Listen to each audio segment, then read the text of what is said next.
Welcome, everyone. We're going to wait a few seconds to allow others to join this webinar today.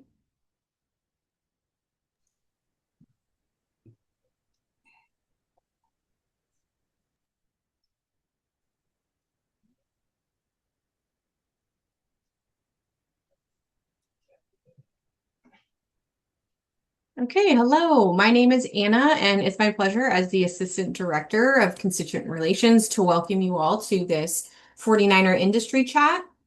Before we start, we would just like to inform you that this session is being recorded and it will be available on our website at csulb.edu/alumni or on our YouTube page. And so once it's posted, please feel free to share this with anyone that you think would benefit from it. So a friend, fellow alumni, or someone that's even going through the MPA program currently.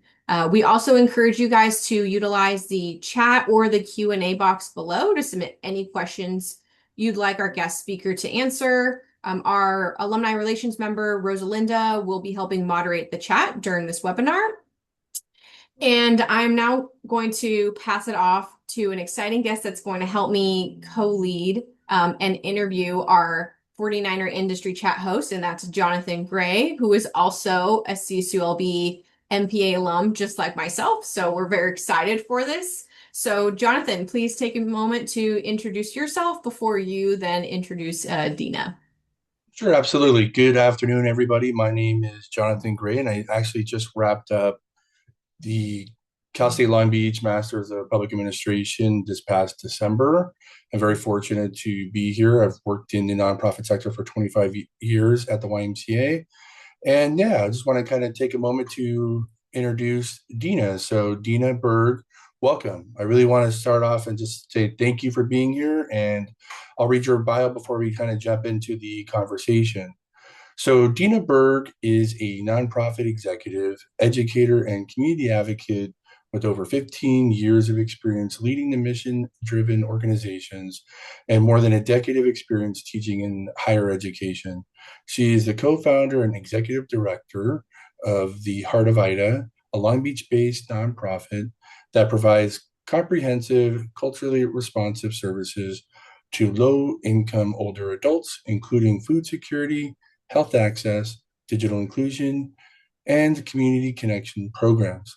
Under her leadership, Heart of Ida has grown into a trusted community institution, recognized for its equity-centered approach and strong community partnerships. Dina is currently teaching in the MPA program where she brings real-world nonprofit practice directly into the classroom. She has taught graduate level courses in nonprofit management, grants administration, leadership, and public administration, and is deeply committed to the experiential hands-on learning. She holds a BA in sociology from UCLA and a master's of public administration from California State University, Long Beach. Dina regularly mentors students and emerging professionals, helping them navigate career pathways in the nonprofit sector with honesty about both its challenges and its impact. Dina, thank you so much for being here and welcome. Thank you. Thank you. Thank you. I'm happy to be here. Again, as a reminder, our moderator, the alumni team, will be checking the chat for any questions attendees would like Dina to enter. So let's jump into our first question. Can you tell me about your experiences and what led you to Cal State Long Beach for your master's? Sure. Well, I kind of came from another world. I was working in real estate for several years, and I just really wanted to change. At the same time, my sister moved back to California from Montana, and we wanted to start something in honor of my grandmother. So we had been talking about that for years. But anyway, she moved back. I wanted to change careers, and all these things just kind of happened at once. So I was that's when I started the MPA program. The Heart of Ida. Ida was my grandmother, by the way, just so you know. She was a community activist. My sister and I spent a lot of time with her. going out in the community and just at her house. We were very close. So that's why my sister and I wanted to do something in her honor. So anyway, Cal State Long Beach, honestly, everything I learned at Cal State Long Beach through the MPA program taught me directly. I directly used that information for the nonprofit I was founding, all simultaneously. So that's how I came to Cal State Long Beach. Yeah.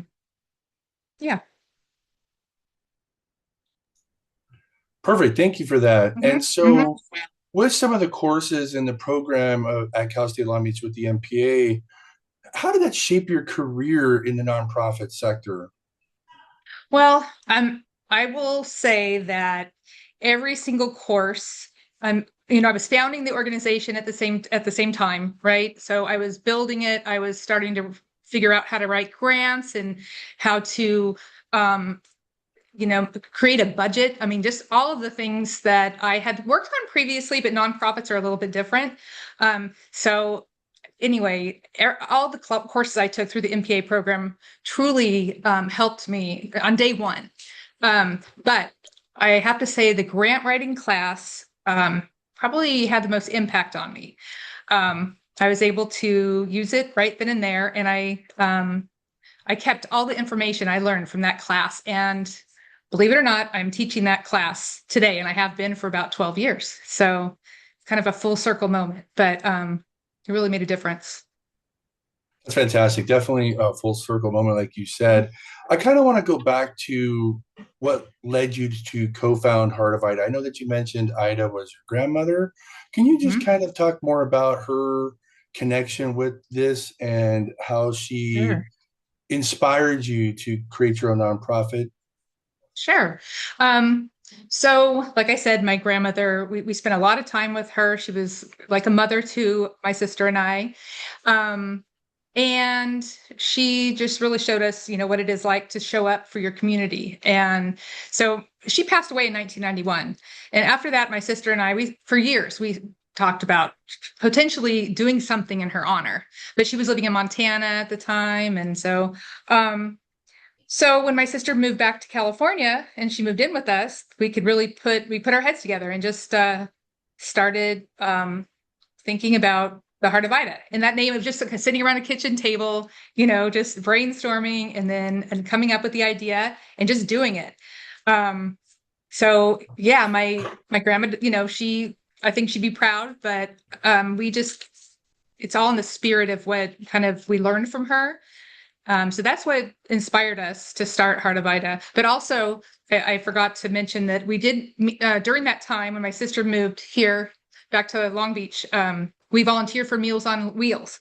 And our route was one where there are a lot of seniors, and most of them were in housing. It was probably I think it was on the west side of Long Beach, but we found a lot of seniors that needed help with things that they could no longer do. So just minor things they would ask us because we developed a relationship with them. Anyway, that was kind of, we wanted to start something in honor of my grandmother. My grandmother took us to nursing facilities, nursing homes every year, and we delivered gifts. And that was one of our favorite activities to do. So that was on her heart as well, serving older adults. And then this experience with Meals on Wheels kind of, brought everything together, and we knew we had to serve low-income seniors. So that's where it came from. And my grandma was truly the inspiration. That's beautiful, and I'm sure she is just loving what you created in her honor, and that it's just a beautiful organization. And thanks for kind of sharing a little bit about its start Yeah, and how it thanks. came to be. Yeah. Speaking of early stages, what were some of the biggest challenges that Heart of Ida faced in those early days? Well, it's a lot of work, especially, starting something from the ground up. Um, the challenges then and the challenges now are funding. And I'm sure you work for a nonprofit, so you know how that is. In the beginning, especially, you're brand new, you need funding, but no one wants to fund you because you're brand new. So it's that cycle. So we had to really build up our reputation in the community, and just stick with it. And that's what we did. But I have to say, I joined Leadership Long Beach early on, and one of our first funding streams came through a connection there. So that was yeah. Just so networking and getting out there and talking to people, that's really important. But yeah, that was a big challenge, just to get funding when you're brand new and build your reputation. And now I feel like here, so we started in 2008. So here we are 18 years later. And I feel like just now we're at a good pace where, we get turned down for grants, of course, but we seem to be doing okay.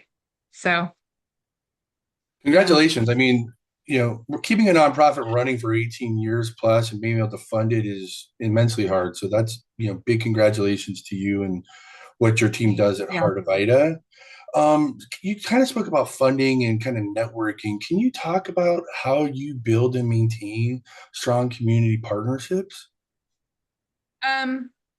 Well, we are located in the main senior center here in Long Beach on 4th Street. So we have a relationship with Parks and Rec, a close relationship, as they run that center. They run the senior programs for the city in Long Beach. So we're right there. We're in the main senior center. The Healthy Aging Center is also there, located in that center, and they are part of the city. They have a public health nurse. They have a social worker. Well, actually, she retired, so I don't know if they're going to get another one, but they do case management. So anyway, so that's, we're already there. So we've developed a long-term relationship with the senior center, but other community partners, it's again, it's just trying to collaborate and knowing that collaboration, you're going to be stronger if you collaborate. So I'm always looking for partners. And I didn't know this when I first started. But now it's whenever I see a grant opportunity, the way I think is like, okay, who could I partner on this with? Can someone else maybe do this part? And so that's how I'm always thinking about it. But yeah, I think being at the senior center, just being there is a really great. The seniors are coming in and we're right there, so we can help them. We also have promotores, which are community health workers that go out into the community, and they go to senior buildings and other events, so they are able to meet people where they are, because a lot of people can't make it to the senior center. That's great. The senior center does great work. I know the Great Panthers do some work out of there as well. It's a great community for seniors in the city of Long Beach. And, definitely happy that you're connected with the senior center and with the Parks and Rec. And I meant to say Great Panthers too. I meant to mention, they're in the building as well. So it's really nice. Yeah, Karen is amazing. She's a very big advocate for the seniors and for the Great Panthers. And so I just kind of want to rewind a little bit, but back to your early career experiences. I know you mentioned that, I believe you said you're in realty. Did I hear that right? You're a real estate. Yeah. I was in commercial real estate. I managed buildings. So the 555 building in Long Beach, that was one of my buildings. Or the 555. Yeah, they have the steakhouse there. That building was one of my buildings. But yeah, so that was a whole other career. So that's kind of where I came from. So how did that shape now you for your executive leadership? Because you came from real estate and managing the beautiful 555 building, and I'm sure eating all the steak you could. But how did that prepare you for your executive leadership now running a nonprofit?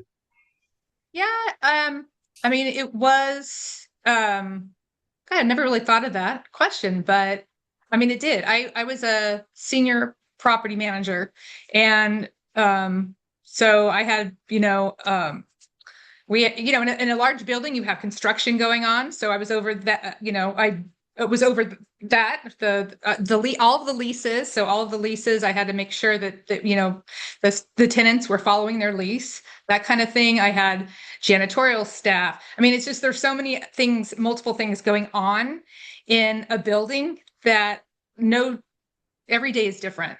Every day is different. So I feel like every day is different at a nonprofit. I mean, I walk in the office like today, I thought I was going to sit down and work on this grant. Well, that didn't happen. So I know that happens with a lot of jobs, but I feel like being a property management at a commercial building did give me some good skills. And of course, then just going back to school and getting my MPA, that was very helpful as well. So Yeah, I definitely see the correlation between running your own nonprofit and being a property manager and having to deal with all the different nuances of each role. So definitely see that absolutely. correlation. One in the chat, somebody asked about the grant writing class that you help teach, and so I'm just curious about what do you enjoy most about teaching in the MPA program here at Cal State Long Beach? Oh, I love the students. I love the students. I love the grant writing class. That's the one. Last semester, I taught grant writing and foundations for public administration. Um, but the grant writing, it's because it's what I do every day, so I can show examples. I can it's real life. It's hands-on. And the students they get to use the information that they use right then and there, because I focus a lot on working in during the class session rather than just lecturing. I will do a little bit of a lecture and then we get to work. And so I really like that. The fact that they get to use that information, and the students, they're great. And I love Cal State Long Beach, but I really love the MPA program.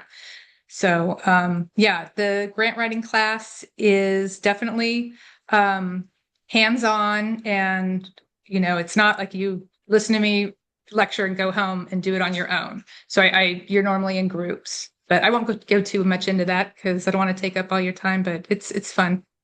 It's a good class. No, I appreciate that. Thank you.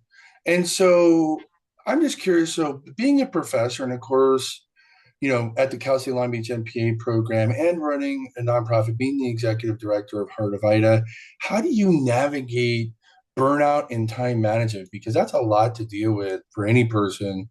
Yeah. But, times it by doing another part-time job. How do you manage all that and not get burned out? I love it. I love both things, but I'm only teaching in the fall. I'll be teaching one class only, so one or two. Two is usually my limit for teaching because Heart of Ida is busy, and I don't want to burn out. But honestly, I've been doing Heart of Ida so long. It's like I can do it. I feel like I can do it with my eyes closed because my staff, they're so great. My staff, they do all the programming work. So I've been able to step back and focus more on the business, which, yeah, I have the best staff in the world. They're amazing. So burnout is a thing, though. We try to, we close our office one Friday a month for a kind of a retreat for our staff to take the time to meet. And then we just received a grant from Health and Human Service for professional development and wellness. Yeah, so we went to the Yoga on the Bluff the Friday before for our retreat. We did that, and we had lunch. And so, yeah, we take care of ourselves. And it's hard. I mean, I think nonprofits have, I mean, not all the time, but they, keeping and retaining people can be difficult. So I think it's, for me, I just, yeah, I feel it's super important for everyone to take a day if you need a day, and we're all really communicative, so it just works. But yeah, got to take care of yourself. I appreciate that. So you kind of mentioned that retention is a challenge in nonprofits. What are some other big challenges facing nonprofits, would you say? Yeah, so funding, of course, is definitely a challenge. And well, for us, for Heart of Ida, we're very small. So, we're a grassroots, kind of, I think many nonprofits, capacity building, just the overhead. Historically, funders want to fund the program only, but nonprofits are a business. So, that's a challenge getting, the industry, I guess, or the funding industry to see that that's really important. And I think they have stepped up over the last few years, but that's a struggle. So, you have systems, maybe you need to update certain things and, those things cost money. So, I know that has to do with funding, but that's definitely a challenge that nonprofits face. And trying to think of for me, those are the top two. I appreciate that. Thank Mhm. you. Question in the chat. What are some overlooked issues facing low-income seniors that you think deserve more attention? Okay. Issues that our seniors are facing? Is Like that what you said? the overlooked Oh, issues. So maybe like closing the digital divide with digital inclusion classes yeah. or something along that Right. vein of Okay. what's Yeah. something that's overlooked? Yeah. No, I feel like, and this is with, institutions, a lot of times they don't have, they're coming from they're not coming from an older person, an older adult's perspective when they're planning things. So there'll be a program. Okay, sign up and you get this and this for a resource, let's say. So, well, a lot of older adults maybe feel uncomfortable using you know, using the internet, or a lot of times these applications, for example, for CalFresh, for Medi-Cal, for which we help the seniors with, they're complex, and you have to upload a ton of paperwork, and it's all online. And so this is an issue. It's a big issue, and we've been lucky. We just received a grant from the National Council on Aging. We were one out of 90 other organizations that were awarded benefits enrollment to be a benefits enrollment center. So we're very excited about that. So we'll be able to help more people with their applications and with getting those benefits. But that's definitely overlooked. And I have to say, the institutions need to do a better job of, thinking about the older population. Yeah, that's overlooked. But a lot of our older adults, they are just surviving. They're barely, they're just getting by. So a lot of our programs, we try to do what we can. We have a stay connected line where people are signed up. So when we have something that comes up, if there is a resource that's available, which right now there is some rental assistance in Long Beach. So it's, letting everyone know, hey, this is happening. Um, come in the office and we'll help you apply for it. So That's fantastic. And I think you hit the nail on the head, making sure that programs are designed for seniors as well, not just mhm. the general population, because a lot of people don't look through that lens. And so I think that's a very, very good point to touch on. And so, kind of in a similar vein, what are some other misconceptions do people have about working in the nonprofit sector? Well, I think there are some people that I know just from teaching the nonprofit management class that think it's just it's an organization that has volunteers, and I get that usually every semester. A few of my students, that's what they think a nonprofit is. So that is a misconception. It's a business, and I would think other misconceptions are, well, I don't know. I'd have to think about that a little bit more, but um, No, I appreciate that. yeah. I think you touched on some important points though that I think definitely needed to be addressed. And so I know that we talked a little bit about the early stages of Heart of Ida and kind of how it was in the early days. Can you tell us how your success shifted now, and what does success look like now that you're a successful nonprofit versus, as Melissa Matthews would say, a scrappy nonprofit? Yes, yes, we were a scrappy nonprofit for a long time. I will tell you that COVID changed everything for us. COVID changed everything. We had um, been in business for quite some time before that, so we had built up our reputation. Um, but I feel like COVID, people turned to us, right? And then there was funding, right? So we were able to serve more. I was able to hire more employees, and that really changed for us. And so we were a little bit nervous about when all that funding went away, okay, how are we going to maintain? How do we, keep this going without letting people go? And we have. So it's I spend a lot more time doing fundraising and grant writing, and I my staff, they're fundraisers too. We're all fundraisers. We're always thinking about the opportunities. Sorry, that's my dog in the background. Oh, it's okay. Okay. But you're right. Anyway. I mean, having all the staff be a fundraiser for a nonprofit will really, shed a lot of light into A, giving them passion about what they do, but B, really give them some experiential learning. So can you talk a little bit about why experiential learning is so important in public administration education, having that hands-on experience, whether it's writing a grant or providing programming for seniors? Oh, I just think, I mean, I know my time in the MPA program, I truly appreciated the hands-on learning. And like I said, I was creating the nonprofit at the time, and the MPA program, I don't think they have this anymore, but you could submit a final project. Mhm. And I think that, I don't know if they do that anymore. I think now you have the, uh, what is it? The 5 case studies are in Yes, lieu of the the case final study. Yeah. project now, Yes, but that is yes. correct. Yes. So back then, so that was kind of nice. So I was working on that project throughout my whole time there. So that felt like, so that was hands-on, and the grant writing class was super hands-on. So that, yeah, I just think, it's better if you're doing it, you're taking that information and using it right away. Because I think if you wait too long, it's just, it becomes far removed. So yeah, I think that's just the way I like to learn. And so I implement that in all my classes, and yeah, even with our interns, we have interns, quite a few that we get from Cal State Long Beach. It's great. And we want them to get, they'll do some of the work like answering the phones and other things, data entry, but at the same time, we want them to get hands-on experience. And what is it like to work in a nonprofit, work with seniors? So yeah. No, that's fantastic. Yeah.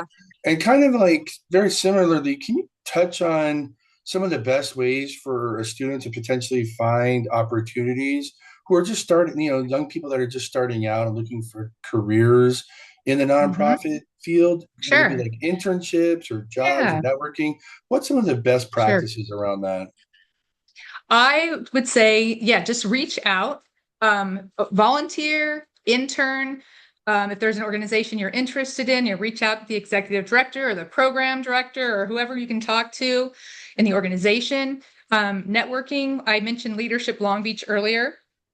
That organization, it part of it, we received our first funding source because of that relationship, and some of my best friends are from Leadership Long Beach, um, and everyone in the city, I feel like, went through leadership. Everyone you meet, so it's a really good way to connect if you are in Long Beach or you work in Long Beach. But there are other ways. There's like Junior League Long Beach. There's the Rotary clubs. There's just the Chamber of Commerce. There's all kinds of ways to get involved. And I just suggest, just reach out. You have to get out there.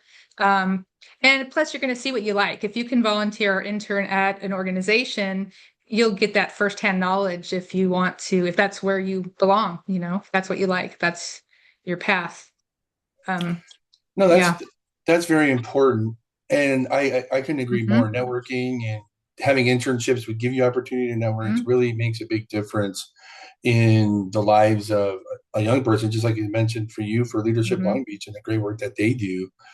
Right. Um, Dr. Butts has a question on how do you approach, given the diversity of Long Beach, how do you approach, different ethnicities, races, genders, and your approach to Right. cultural competencies and cultural differences doing frontline programming and activities? Hmm. Can you share some best practices for cultural competencies in the nonprofit or in nonprofit Absolutely. organizations? Absolutely. And that's a great question. So Heart of Ida, we serve thousands of low-income seniors on an annual basis. Many speak different languages, different genders, just you name it. So Heart of Ida, we have, back in 2022, we received a grant from the city of Long Beach, for Promotora community health worker training. So this model has really worked well with us, especially since we serve a lot of the Spanish speaking population here. So there are 4 of us on staff right now. We're looking to hire another one. 2 are promotoras, and they're all 3 of my staff. I'm the only one who doesn't speak Spanish. So there are 3 Spanish speaking. And then we have our consultant is he's Tagalog. So he speaks Tagalog. So when we go out to events, and we know some of the senior buildings will have quite a few Tagalog speakers there, we bring him with us. And then at the senior center, we have various languages. As you know, the Cambodian community is here in Long Beach. We have quite a few older adults. So we have language access that way. And just, there are so many different cultures and ethnicities, and there's so much diversity here in Long Beach that it's just really important to listen to people, listen to where they're coming from, and we try to find resources for our seniors. So whatever they're looking for, we sit down.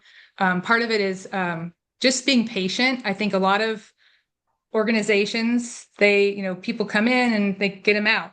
We know we're gonna spend some time with seniors. That's why we have a lot of trained interns and volunteers, and we have drop-in office hours. So people can come in. They know they can come in between 10 and 1, and they're gonna get a trained, caring volunteer staff or intern to listen to them and figure out what exactly it is they need. And if normally the top 2, it's English and Spanish, but we quite often, like I said, we get Tagalog speakers and Khmer. So we have people on site that will come in from the senior center that are working there on staff and help us with that. So those are just some of the ways, but I'm really proud of our Promotora program. We are looking to hire another one. Just because like I said, the grant we just received, we're expanding. So we're gonna need more people. It's an exciting time, but I hope that answered your question. I kind of went. No, it did, because to your point, given the diversity of Long Beach and the language diversity as well, is something as simple as having a flyer in different languages goes a long way for some of the population. So yeah, you're 100% right, and I think it answered the question very well. And I'll tell you, if I can interject really quick. I know this, when I first started out with Heart of Ida, there was a senior building, and we said, we're going to come to you. We have some volunteers, and we're going to come. We would like to do a tech day. We'll sit down one-on-one with the seniors. They can give us their phone. We'll talk to them. We'll show them how to upload photos, blah, blah, blah. So we get there, and no one speaks English. There are 30 people waiting for us. They're all Korean. So that was a wake-up call, right? So now we ensure, okay, who's going to be there? What's your population like? And we the great thing is, we have Spanish speakers, but there are translating apps now, right? So we make sure every flyer is in every language that is represented wherever we're going. So anyway. No, that's a great point, though, and Important. it's great, and it's a great real world example as well. I Yeah. know you talked a little bit about your volunteers and some of the staff as well that are keeping programs going. Can you talk a little bit about how Heart of Ida maintains adequate staffing while keeping employees' personal and career goals aligned with the mission of the organization? Yeah, that's a good question too. Lots of great questions. So can you repeat it again? I just don't want to go. Sometimes I go off on a Of tangent. course. So I want to, if you just clarify one more time. Of course. So the question is how does the Heart of Ida really maintain adequate staffing while keeping an employee's personal and career goals aligned with the nonprofit's mission and vision? Right. Yeah. So no one on our staff is full-time. They're not 40 hours a week. I think we have one is 35 hours a week. Well, everyone else is one is 25, and then 30, 30, and 35. And with this next round of funding, I'm hoping, a few of my staff, they don't want to work more than the 30 hours. So that's fine. But As far as, right now it works for us, and I meet with staff. Like I said, we have a retreat one time a month on that Friday, and we get to connect and see where we are. And one exciting thing is that Health and Human Services grant for $5,000 that we received from the city, they can take some classes through the nonprofit partnership and other areas. So we're excited about that. So I think our mission is to help our older adults, and I think we do it well. I think our staff, um, based on who we have working for us now, it's working. But I worry sometimes that, okay, they're going to need more hours. I'm always looking for more grants, and like I said, funding is always an issue. But I hope that answered your question. It did. Yeah. And speaking Yeah. of funding, I'm going to ask one right out of the chat Okay. that just got sent. Do you see the need potentially for a freelance grant writer for nonprofits? Do you see the value in that? They don't have like a full-time grant writer? I think, I do see value in that. I'll give you, I know Meals on Wheels Long Beach, I think they have someone on retainer, and it's working. It's the person lives back east now. But she's on retainer, and they are doing quite well. So, it's she's been with them for so long that she probably knows them better than they know themselves, right? The grant writer knows, like, they have all the stories and all the data and all that. So yeah, I think I would love to do that, but I know you do have to have some funding for that. Of course. But yeah, I think there's a lot of value in that. That's fantastic. Thank you for your insights on that. And kind of similarly, if you were to mentor somebody on grant writing, like how important is mentorship? Do you have any mentors? And do you have Okay. any mentees? Well, yeah, mentorship is so important in this field. I have a couple of mentors. I'll just tell you about one, Dr. Gretchen Swanson, and we met early on in Heart of Itis history. She is a physical therapist, a doctor of physical therapy, and she works with older adults. So we were connected through someone, and she became our advisor. So Heart of Itis, advisor. And she gave great advice, and I needed it. I was just starting out. I at the time was not an older adult. She was. So she was my mentor, and I have to say, I don't think we would be here where we are today without her. She was always connecting me with the right people, and she was just our cheerleader. So that was my mentor, and still is my mentor.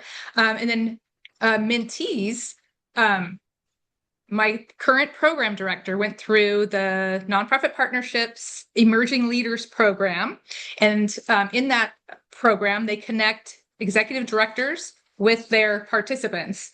And all the participants are in nonprofits in some way. They're in leadership roles or wanting to move into leadership roles. Anyway, I was connected and put together. So Mika Salatino was my mentee. I was her mentor.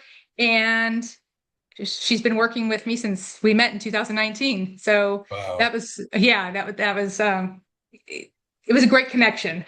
But I think, and I see what she does with our staff. She's mentoring them. I continue to mentor her, and I just think having that support and someone who has that insight, they've gone before you. So I think that's really important in any business, but definitely in nonprofits. Okay, two more questions left, and I really appreciate what you said about mentorship because I think it's very important that was touched on. And so if you were to mentor somebody, what advice would you have for anybody that's a 49er that's interested in making a career in the nonprofit sector? Well, and I think I touched on this before, I would say reach out, just start now. Don't wait, just jump in, volunteer, intern, reach out, call. If there's a nonprofit organization you're interested in, go interview the executive director or a program person. Join a networking group. Don't just say yes. Just say yes. And the nonprofit partnership, they have so many great classes. So, if you want to, I mean, I think they have a lot of certificate classes too that are great. I went through their grant writing certificate program. I would say, look at those classes and, yeah, you just get out there and just do it. And I'm available if anyone wants to reach out to me, they can, I'm open for, I'll meet with 49er anytime. That's wonderful. Yeah, Michelle does great work at the nonprofit partnership. Yeah. And I had to ask that question, even though you've kind of mentioned it and touched on it multiple times, because I think that point has to be driven home. And I think that's a very valuable thing to network and have those experiences. And so, Yeah. lastly, kind of mix it up a little bit. If you had a chance to relive attending Cal State Long Beach, would you do anything differently knowing what you know now? Okay, I'll be honest. No, I wouldn't change anything. Everything just kind of came together so nicely back then. It was just I was at the right place at the right time. Um, it really gave me so much, the school in general and the MPA program in particular. Yeah, I would change something about the nonprofit. And I can tell you that if you want really quickly, but no, Yeah, we with have Cal about State. 5 minutes. Okay. No, with Cal State Long Beach, I wouldn't do anything differently. It just actually was wonderful. But with Heart of Ida, like I said, my sister and I, it was kind of, formed around a kitchen table and we just did it. We didn't think when we started it, we didn't think we'd be here 18 years later. We didn't even have that in our mind. But looking back, I would have put together a business plan. I would have gotten support, a great board. I would have done a lot of things differently. I'm glad it ended up okay, but if anyone's interested in starting a nonprofit, those are some things to think about. You really need that support, people on your side, because it's hard. You can't do it alone. That's valuable advice. And Yeah. that I think that was really very important for you to touch on if you could relive starting your nonprofit. So just Yeah. want to open the floor up for any discussion, any last minute questions that want to go into the chat or into the Q&A box. All right. Well, looks like I don't see any in the chat, so we'll go ahead and wrap up. It looks like we don't have any more questions. So thank you again, Dina, for joining us today. And, we really appreciate everything that you've done this afternoon and, of course, for the MPA program as a whole. And so once again, everybody, just visit the alumni website in the weeks ahead to see this and other recordings, as well as the schedule of upcoming virtual events.